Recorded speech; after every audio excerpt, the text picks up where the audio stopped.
We are very pleased to be here. We offer a special welcome to all nominees and to the Legends for 2012. It's often said that it's an honor just to be nominated, and this is especially true with the Living Legends of Alexandria program. Some of the nominees have contributed not only to Alexandria, but have accomplished feats of national significance. We'd like to reintroduce our town crier, Ben Fiore-Walker. Whereas the quality of life in a city can be enhanced by the vision and determination of individual citizens, and whereas the city of Alexandria is blessed with citizens who are dedicated to excellence in such fields as education, law, medicine, the arts, arts advocacy, clergy, community service, and business. And whereas our citizens, through their imagination, creativity, and dedication, create programs and activities to improve the lives of their neighbors, and whereas Living Legends of Alexandria began in the fall of 2006 with the mission of identifying, honoring, and creating a lasting artistic history of these local citizens, and whereas in the 5 years since the conception of Living Legends of Alexandria, 155 nominees have been identified, honored, and chronicled in photographs and feature articles that are archived in the Alexandria Library, the Library of Virginia in Richmond, and the United States Library of Congress. Now, therefore, be it resolved that the city of Alexandria, on behalf of the citizens of Alexandria, recognizes, honors, and thanks all the individuals who are nominated as legends for their efforts and their contributions to the betterment of the city of Alexandria and our citizens. And be it further resolved that the city of Alexandria thanks the Board of Directors of Living Legends of Alexandria for the successful ongoing effort on this project. We're honoring people who have given so much of their time, their talent, their vision, their expertise, their everything back to this community. And the fact that we get to do it while they are still living, they can hear all the good, wonderful things we're saying about them, and they can listen to the music and smell the roses and everything else. And, you know, and I always tell folks, people say, you know, I wonder what somebody's going to say about me in my obituary. And I just simply say, you don't have to worry about what people say about you in obituary. All you got to do is live your life. The Honorable James P. Moran. Thanks, Bill.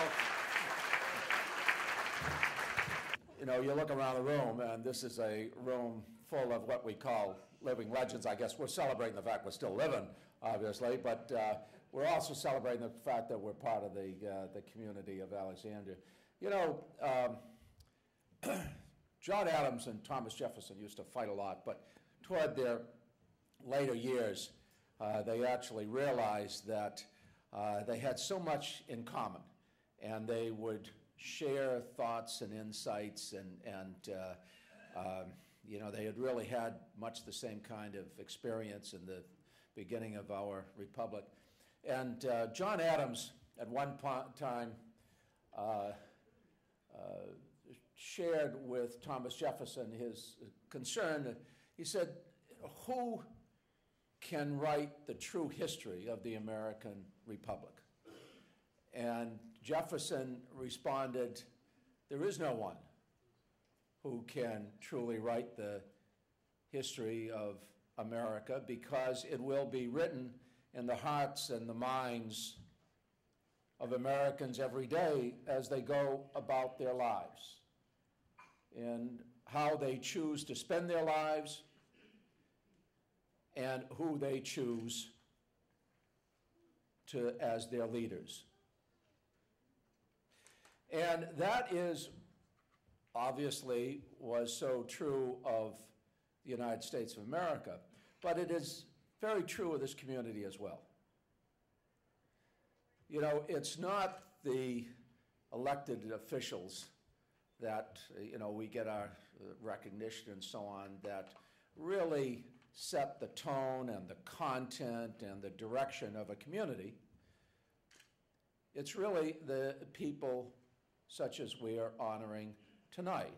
And then elected folks, if they want to keep elected, they try to run and catch up to the front of the line, or to at least follow in the same direction. Once in a while, if you've got a whole lot of experience and a little bit of luck, you can anticipate what's going to be an issue. But for the most part, it's the people in the community who have just decided to spend their life in strengthening and bettering the community that set the tone and the content of its character. And that's what this is about. And we have we're blessed in this community because we have a person in the name of Nina Tessera who has decided, let's take appropriate photographs, let's have an opportunity and get our local media, and we thank them, so that we can recognize people while they are alive for what they have done, and we can also show that these folks are setting example for subsequent generations. So she's taken her artistry and she has really enabled us to have a foundation that will exist into perpetuity, and people will be able to look back and see, well, gosh, these are really the people. Former councilman and vice mayor Bob Calhoun served in the Virginia State Senate from December 1988 till 1996. He was chairman of Council of Governments Transportation Planning Board and the Northern Virginia Transportation Committee, and a member of the Metro Board, where he worked to complete the 102-mile Metro rail system and the inclusion of the Van Dorn station. Al Grande didn't wait for Delray to become hip. He worked through the Delray Business Association and volunteered his time, talents, and money to make Delray what it is today. He was crucial voice for the Small Business Development Center and worked to raise money to sustain the group. Al was a founding member of the Alexandria Police Foundation. This year, under Wendy John's leadership, members of Emmanuel Church and the Hill donated over 1,000 volunteer hours to the annual pumpkin patch. Their effort resulted in the patch being able to sell 200,000 pounds, 100 tons of pumpkins. All the money raised over the last dozen years, approximately $500,000, has been donated to charities.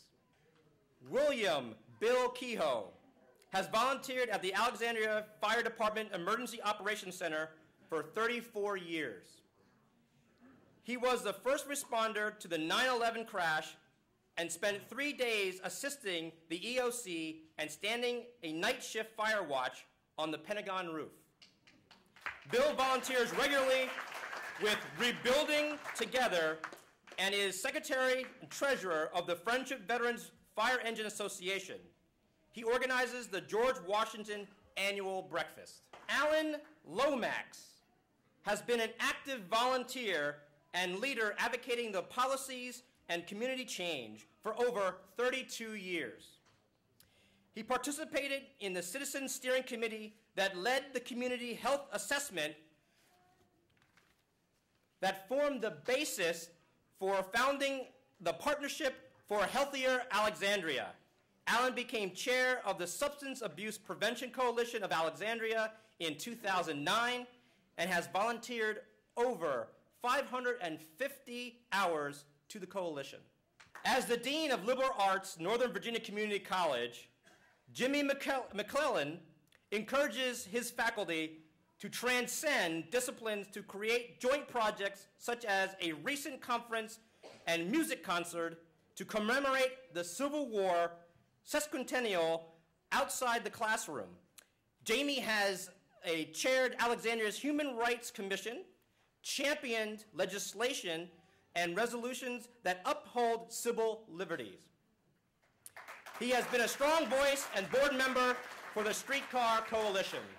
Pat Miller started and has been organizing Art on the Avenue for 16 years and is integral to the success of the Delray Farmers Market and the Delray Business Association.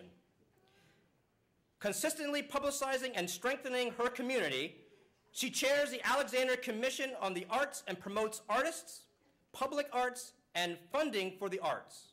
A longtime supporter of Community Partners for Children, she has served as its president and on its board.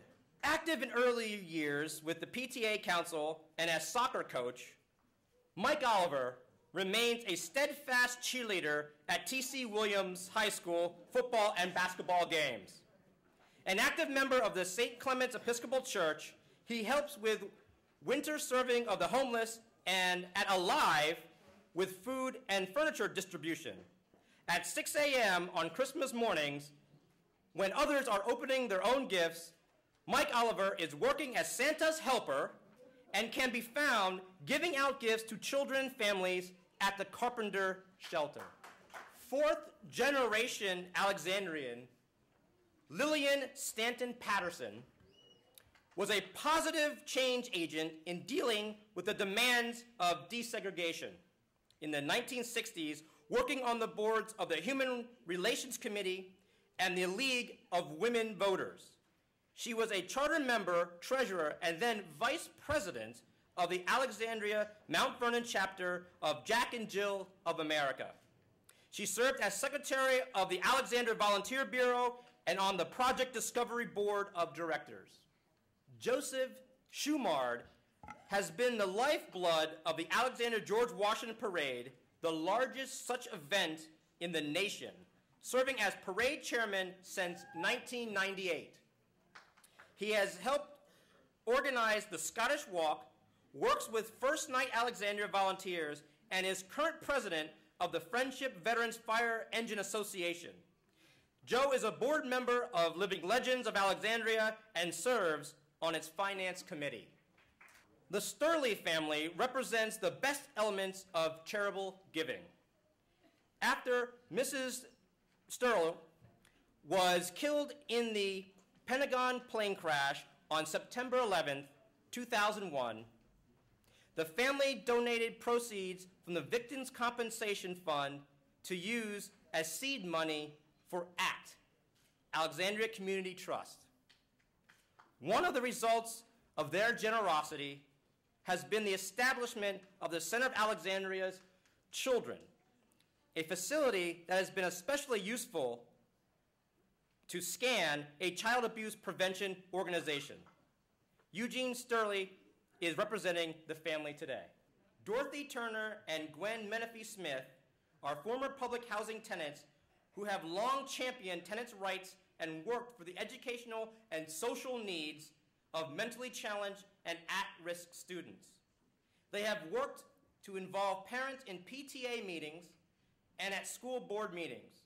They help organize voter registration drives and lobbied City Council for minority representation on city boards, commissions, and task forces.